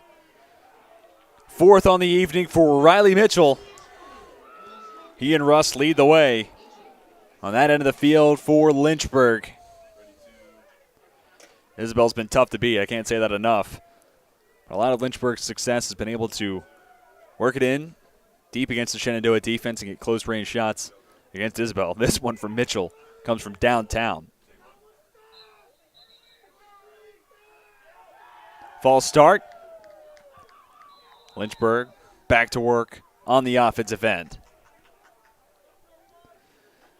Lynchburg has been dominant in regards to face-off wins. 18-7 advantage for Lynchburg over Shenandoah in that department. And at this point in the game, ahead by 7. That's your largest lead of the night. I'd be a little shocked not to see close to the full 80 coming off the shot clock, possession by possession for Lynchburg.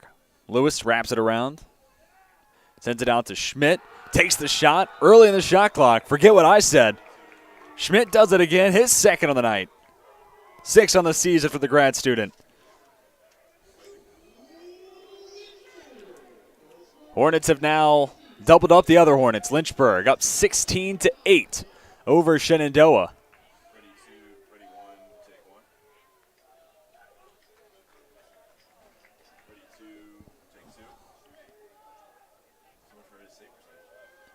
Four players for Lynchburg now with multi-goal nights. Mitchell, Rust each have 4. Kenny has a hat trick. Riley Schmidt, one away from having the same. He's got 2 this evening. Rounding out the scoring for Lynchburg, Darminio, Lewis, Cooling each have a goal. On the other side, leading the way for Shenandoah, 2 tonight for Graham and Chris Baker. Then a goal for Matt Daniel, Jay Baker, Robert Harvey, and Max Myers.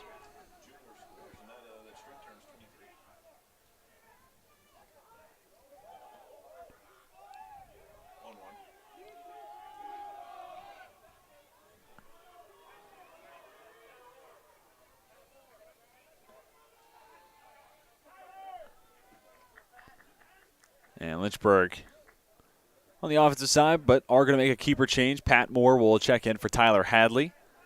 That is a change that has now been made. Moore now between the posts. Lynchburg with an empty possession.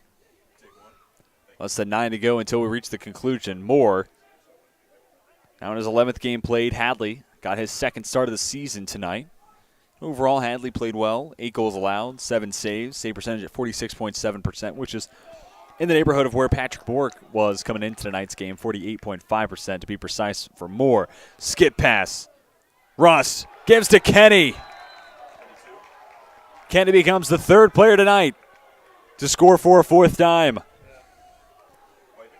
Show this sequence one more time. Beautiful bounce pass. Lewis, Rust, Kenny. That trio causes headaches across the ODAC and, to be fair, across the Division III landscape for plenty of defensive coordinators. Goal number 41 for Ryan Kenny. Another assist for Lewis.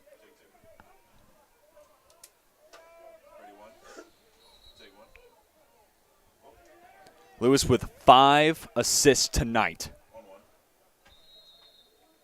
If you thought 31 before today's game was absurd, about 36 on the season for the senior from Georgia.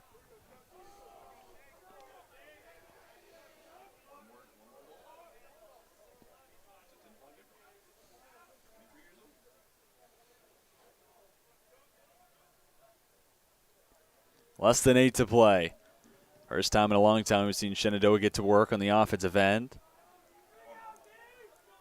Chance to put a shot up against the new keeper, Patrick Moore.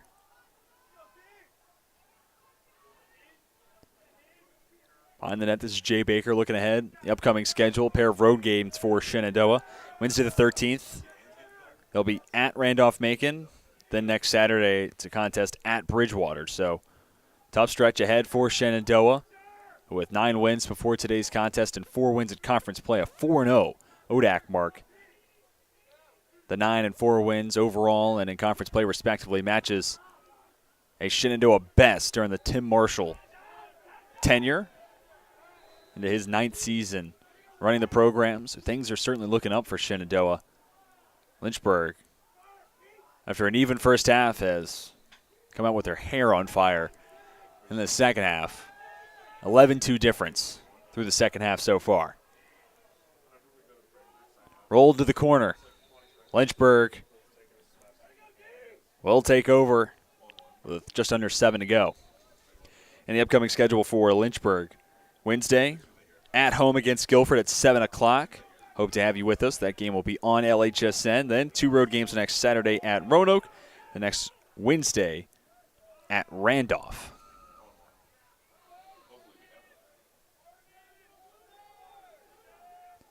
Nestor flips for Spears. Spears defended by Pageant.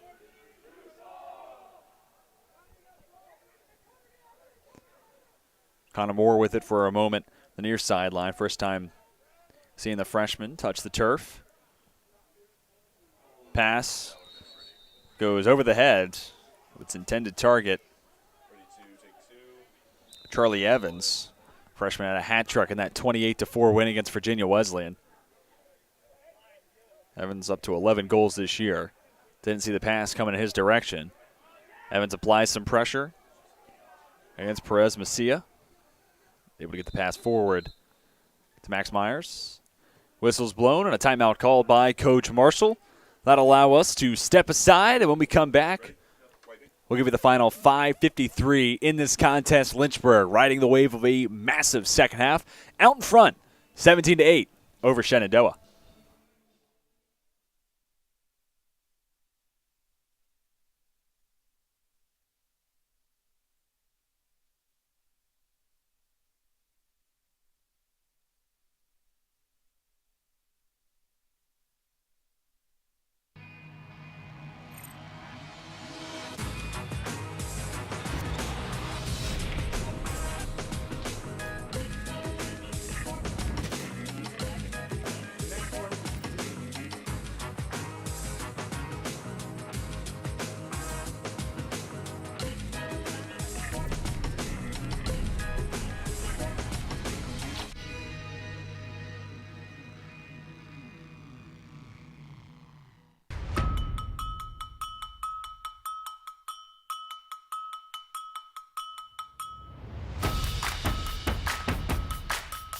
Living the dream.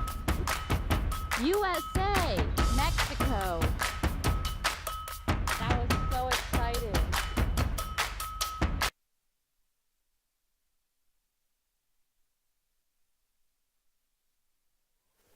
Out of the timeout, it'll be Shenandoah with possession, looking to eat into the 9-goal deficit, just under 6 to go. Till the conclusion, Lynchburg with a chance to improve to 12-0 all-time against the Shenandoah Hornets. As it stands right now, a 9-goal difference. It'd be the first game decided by less than 10 since 1999.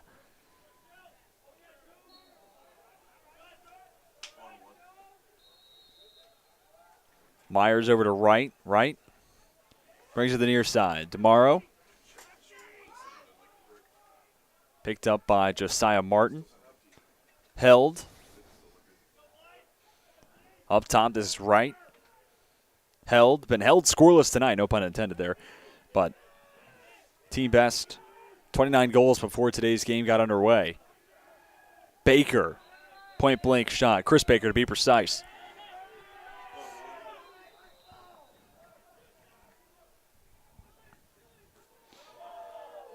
Nestor sends Chris Baker down to the turf.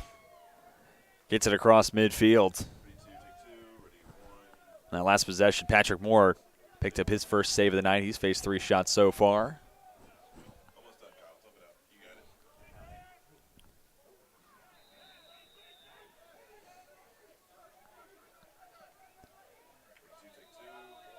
Get a stop, give a stop.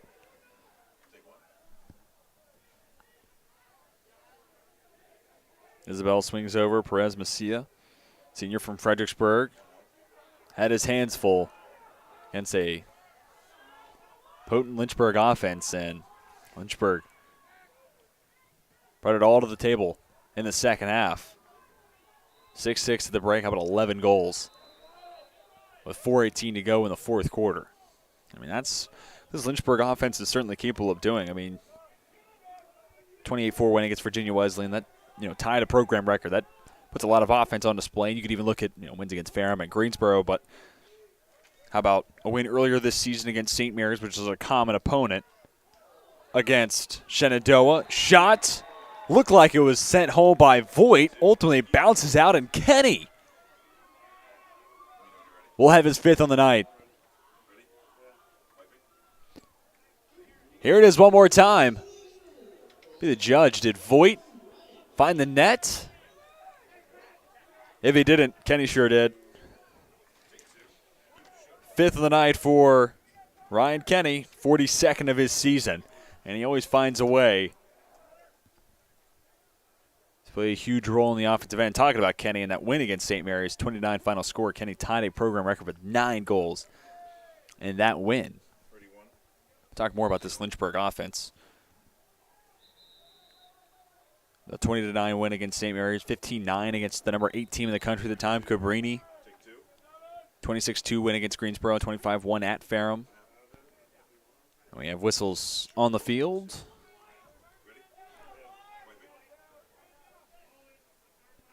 And a flurry of changes be made by Lynchburg.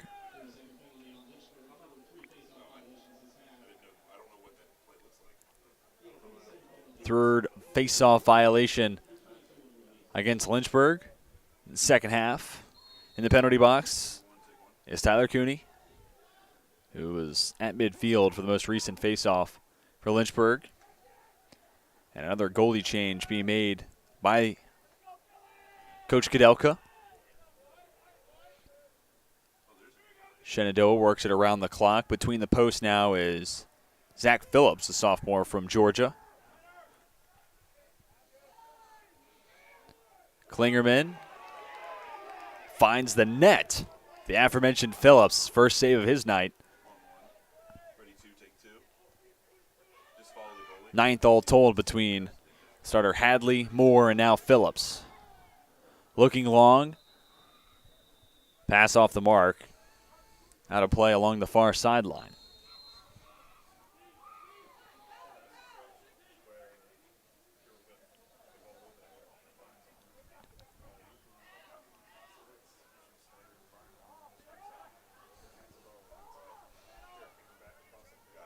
Jay Baker receives the pass, gets it across midfield.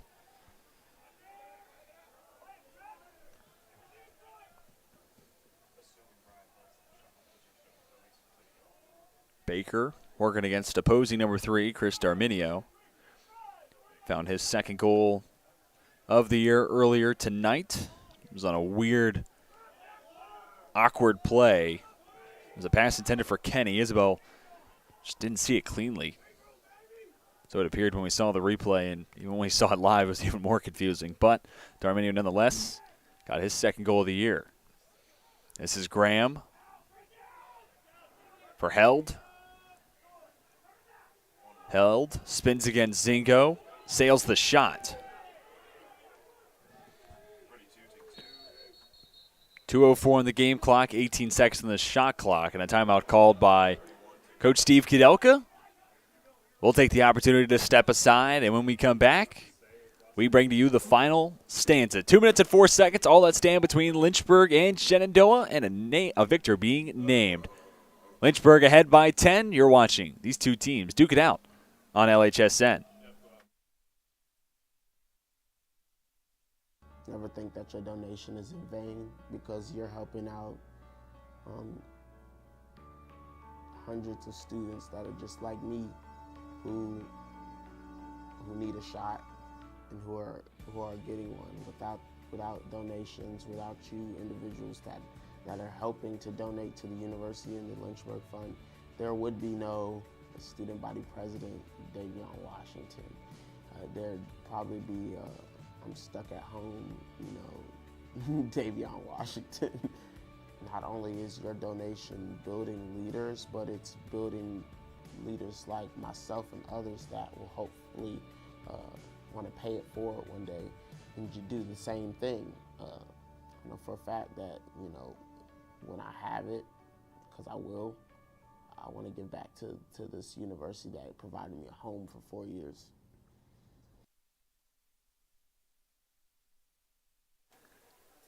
.124 seconds left to be played in the battle between the Hornets. Lynchburg ahead by 10. With playback underway, it's Matt Daniel. Sent it to the top of the set. Stephen Graham with 2 goals tonight. Tied for a team best for Shenandoah. Right there with Chris Baker. Held takes another shot. Misses past the right shoulder of the 4th keeper of the night for Lynchburg. That being Andrew Miller, a freshman from Waxhaw, North Carolina. Tall frame, 6'4", 195 pounds for Miller.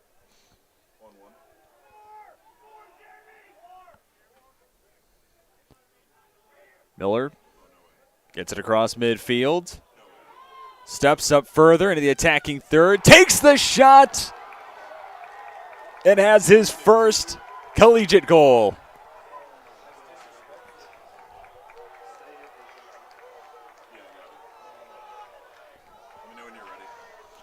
Andrew Miller. What a way to make an entrance. Welcome to the game, young man. Face a shot, then skip it up and over the opposing keeper's left shoulder. Minute 25 left to be played. Lynchburg out in front by 11. And if this score were to hold, it would continue the trend of Lynchburg winning by 10 or more in every contest since 1999.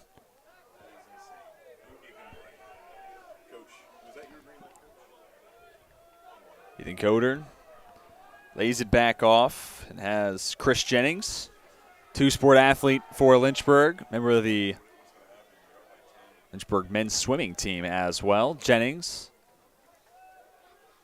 working to his right. Passes to Logan Lehman. Now it's Aiden Olmstead. Olmstead in front of Pageant.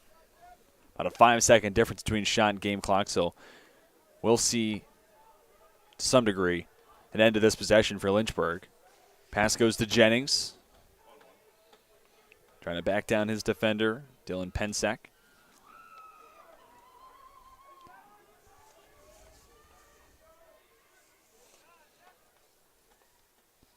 Jennings lets it fly.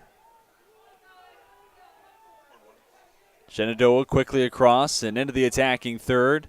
Pensek misses high and wide right against Miller. Second shot faced for the freshman.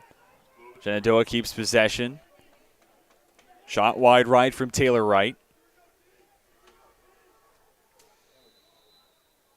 Matt Daniel sends it all the way out to Morrow. For Held. Wright finds the net of Andrew Miller, who corrals his first collegiate save as the final buzzer sounds. And Lynchburg, number 13 team in the country, after being tied 6-all at halftime, comes away with an 11-goal win. Those who don't want to do quick math, that means a 13-2 advantage for Lynchburg in the latter 30 minutes of this contest. A tale of two halves. It was close in the first. Lynchburg dominant in the second. Give you some final thoughts before we get out of here. For Shenandoah, this is a tough one to look back at once you get to the tape because, again, first half, close. You were toe-and-toe and, behind in a lot of statistical categories, but still tied up where it mattered most in the scoring column, 6-6 at half. So you look at that first 30 minutes of play, probably a lot you look back at if you're Coach Marshall and company that you're happy with. But then in the second half, things unraveled, and Lynchburg, really strong showing, put together the 11-goal difference. So some good and some bad for Shenandoah to analyze. And for Lynchburg, after a tough start and a frustrating loss last week against WNL, this was the response you wanted to see, specifically in the second half. That's going to do it for us at Schellenberger Field. Thank you, everybody, for tuning in and spending some time with us on your Saturday night. For my director, Nathaniel Peace, and the rest of our fantastic LHSN broadcast crew, my name's TJ Wingard. And until next time, we are signing off.